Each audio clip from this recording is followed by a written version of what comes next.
Hello Booktube, on se retrouve pour une nouvelle vidéo. Ça fait très longtemps que je suis pas venue, donc je fais déjà un mea culpa parce que j'ai filmé plein de vidéos que je n'ai pas postées. Si vous entendez des petites voix, ce qui peut être possible malgré le micro, il y a mes cousines juste derrière l'écran qui risquent de faire des commentaires. Aujourd'hui on se retrouve pour une nouvelle vidéo. Je vais vous parler de mes coups de cœur de l'année 2025 en lecture. J'avoue qu'il y a beaucoup de relectures, mais... Et c'était un peu plus dur parce que j'ai mis beaucoup de 4 étoiles, du coup je les ai pas pris parce que j'ai pris que mes 5 étoiles pour faire cette vidéo. Donc on va commencer maintenant, et j'ai mis dans l'ordre en plus de lecture, voilà. On va d'abord débuter par la première relecture que j'ai pu faire et que j'ai adoré refaire. C'est La Passe-Mémoire de Christelle Dabo, donc là, Dabos ou Dabo. Donc là j'ai le premier et le deuxième tome pour lesquels j'ai mis 5 étoiles, puisque les troisième et quatrième tomes j'ai mis que 4 étoiles. Donc c'est Les Fiancés de l'hiver et Les Disparus du clair de lune, sortis chez Folio tous les deux. On voit qu'il y a eu un changement entre les deux. Ça m'énerve un petit peu mais on va rien dire, c'est pas grave, j'accepte la différence. Même si ça jure un peu dans ma bibliothèque, voilà. Du coup, c'est quoi l'histoire de ces livres? On va suivre Ophélie qui vit sur Anima et en gros, sa famille veut à tout prix qu'elle épouse quelqu'un et elle refuse. Du coup, elle se retrouve forcée d'épouser Thorn qui vient d'un autre bout de planète, j'ai envie de dire, un petit bout d'univers, petit fragment de monde qui s'appelle le pôle, où il fait genre hyper froid et il y a vraiment la cour, il y a tout un délire. C'est très différent d'Anima où c'est très chaleureux, tout, on est un peu dans la même famille, enfin voilà.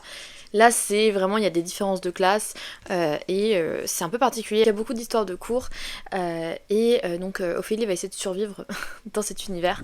Ça commence comme ça, mais vraiment je vous assure que la saga vaut tellement ça hype, enfin elle est géniale, ça va tellement plus loin, on apprend beaucoup sur l'univers et moi genre vraiment j'aime beaucoup aussi les autres tomes, mais en fait je me rappelle avoir eu un coup de cœur quand je les avais lus la première fois, le troisième et le quatrième tome, alors que là du coup en relisant j'ai été moins hypée, mais par contre les deux premiers en fait on est toujours à peu près au même endroit et c'est vraiment trop cool. Je ne peux que vous conseiller, en plus c'est dès le plus jeune âge, c'est à n'importe quel âge. Offrez ça à vos enfants et à tous les jeunes que vous connaissez qui aimeraient lire des trucs un peu fantasy, etc. C'est super. Ensuite, je vais parler d'un livre, mais je crois que j'en parle dans chaque vidéo que j'ai pu poster cette année. Ils sont revenus en boucle. Je vais parler... Je vais parler du Retour de Saint, le tome 1 et 2, écrit par Maëlle Pau, et sorti chez Hachette Plus. Hachette Roman Plus. Ils sont magnifiques. Je les ai jamais lus en papier parce que je les ai lus du coup en liseuse. Sur liseuse plutôt. Du coup... J'ai l'émotion à que de les voir. On suit Shai qui fait le souhait de vivre une vie pleine d'aventures, plein d'actions, remplie d'amour, etc. Et le lendemain, elle se réveille dans un univers qui n'est pas le sien. Et en fait, elle est connectée à Noon, qui est un prince déchu, qui vit à genre, je crois, 20 ans en arrière d'elle, de là où elle se trouve dans cet univers. Et en fait, il va lui demander de l'aider à sauver l'astre, donc Sahin, afin de sauver tout son peuple. Et du coup, ils ont une sorte de connexion un peu... je sais pas comment dire, mais une connexion surpuissante, je sais pas comment dire, mais en mode... c'est leurs âmes qui sont connectées grâce à un médaillon, enfin il y a tout un délire comme ça. Et c'est juste incroyable, j'ai énormément pleuré sur les deux tomes en fait. Genre le premier tome j'ai fini en larmes, le deuxième tome j'ai juste pleuré tout du long. J'étais juste au bout de ma life, point, c'était affreux et en même temps c'était incroyable. J'ai jamais autant chialé pour un livre, j'adore les personnages, je trouve l'histoire déchirante. Même si ça finit bien, il y a quand même un truc qui finit mal. C'est juste incroyable, genre je le conseille à tout le monde, cette duologie. Je trouve qu'on n'allait pas assez... réputé, en plus c'est français. J'ai trop envie de les relire et de toute façon je compte les relire cette année parce que, donc en 2026, parce que j'ai trop aimé. Voilà, je trouve ça génial. C'était ouf, tout simplement. On va parler d'une trilogie que tout le monde connaît, que j'ai déjà lu 150 fois, enfin en français. J'ai beaucoup de livres de la saga, enfin de l'univers et j'adore. Tout simplement, et je les ai achetés cette année, enfin l'année dernière du coup, en 2025, je les ai achetés en anglais parce que j'avais une envie de les relire à cause de tous les TikTok que je voyais dessus, et du coup, je me suis permise de les racheter et de les relire. Et le problème, c'est que ça a été encore un coup de cœur. Genre, c'est ça en boucle, ça ne s'arrête jamais. Du coup, je vais vous parler de Prince Cruel, la saga. Donc, c'est Les Peuples de l'air, je crois. Le Peuple de l'air, le nom de la saga. Mais c'est du coup la trilogie de Cruel Prince, The Wicked King et The Queen of Nothing de Holly Black. Et normalement, en anglais, ils sont sortis chez Hotkey Books. Pour ceux qui vivent dans une grotte et qui ne savent pas de quoi parle The Cruel Prince, dans The Cruel Prince, nous suivons Jude qui dans le résumé enfin dans le prologue, elle a une vie tout à fait normale, c'est une gamine qui vit avec ses 2 parents, et en fait un jour il y a un homme qui ressemble pas trop à un homme parce qu'il est vert genre, et il vient et en fait il tue ses parents devant elle, et du coup il l'emmène avec sa sœur jumelle et genre sa grande sœur dans un monde, un univers, l'univers des faillis, et elle se retrouve à être élevée par des faillis en fait, sauf qu'elle elle est grave humaine, genre pas un sang de faillet, et elle se fait un peu genre bully par à peu près tout le monde, donc harcelée, et en fait c'est son histoire dans le monde de faillet, donc c'est très politique. Il y a beaucoup de personnes qui osent vendre ça comme de la romantaisie, ce n'est pas de la romantaisie, c'est de la fantaisie, point. C'est de la politique, il y a de la romance, mais franchement c'est tellement second plan, on s'en fout.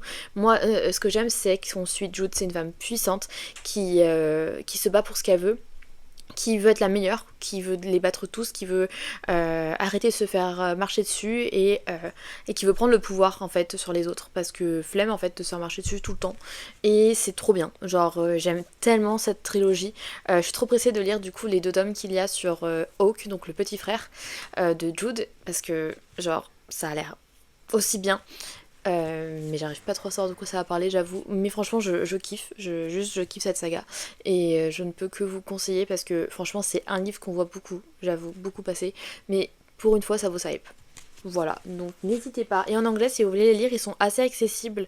L'anglais est pas trop difficile. Alors, est-ce que c'est parce que moi, je l'ai lu en français avant, donc je savais de quoi ça parlait, et du coup, ça m'aidait à comprendre les termes, ou si c'est vraiment accessible, je sais pas. Mais franchement, je trouve que ça va. Juste, il y a des termes, c'est spécifique à la fantasy, c'est spécifique au fae, donc faut les connaître, mais ça le fait. Vraiment, ça le fait. Donc, je vais vous parler de Miraculous, le tome 3. C'est création originale de Zag, coproduction Toei Animation.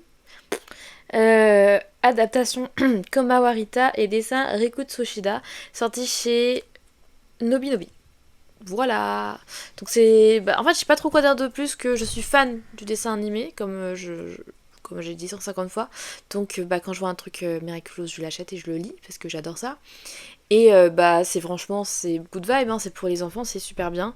Je trouve ça génial. Je conseille à fond pour les gamins, surtout les gamins qui adorent déjà la série animée. Si vous connaissez pas Miraculous, on suit des super-héros de Paris finalement, une coccinelle et un chat noir. Je dis comme ça, c'est un peu bizarre.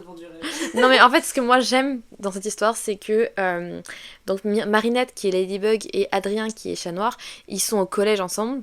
Marinette elle est amoureuse de Adrien, sauf que Adrien, donc Chat Noir, est amoureux de Ladybug.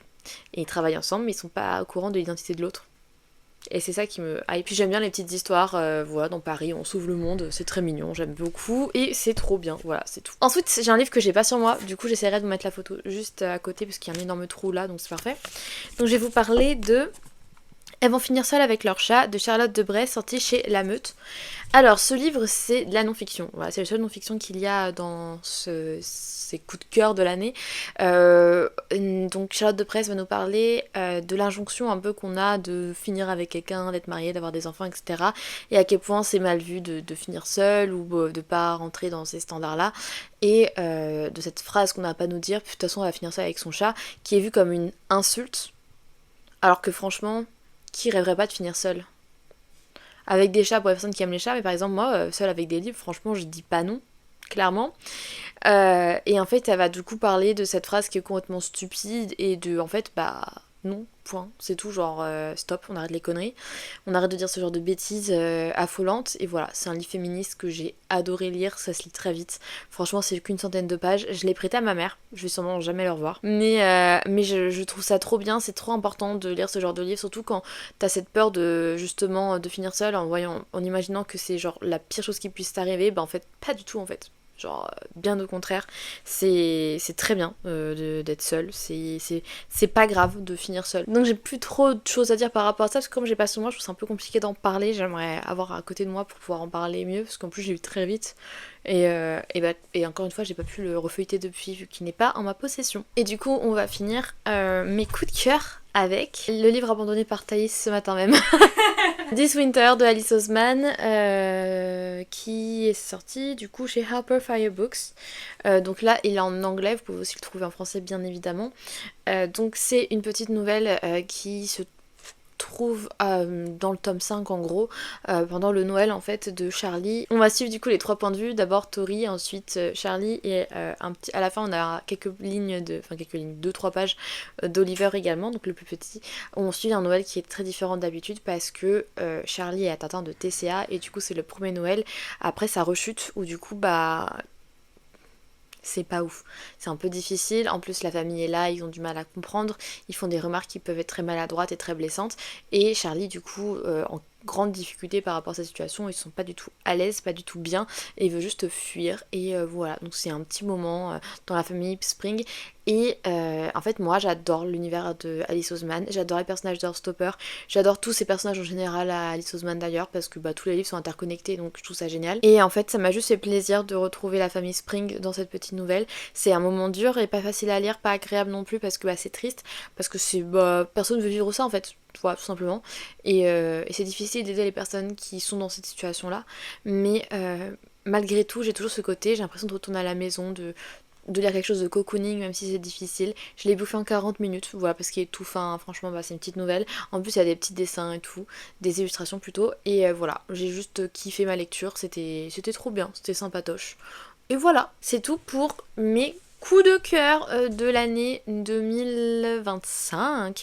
Comme on peut constater, il n'y en a pas beaucoup. Je crois que la vidéo l'année dernière sur mes coups de cœur était beaucoup plus grosse. Mais c'est pas grave, c'est une petite vidéo qui dure pas trop longtemps. Et c'est bien pour reprendre, pour revenir tout doucement. J'espère que vous avez aimé cette vidéo. La prochaine sera peut-être un peu plus longue parce que je vais cracher mon venin. Parce que ce sera mes pires lectures de l'année. Donc je vous conseille d'aller la voir si vous voulez ne pas acheter de livre.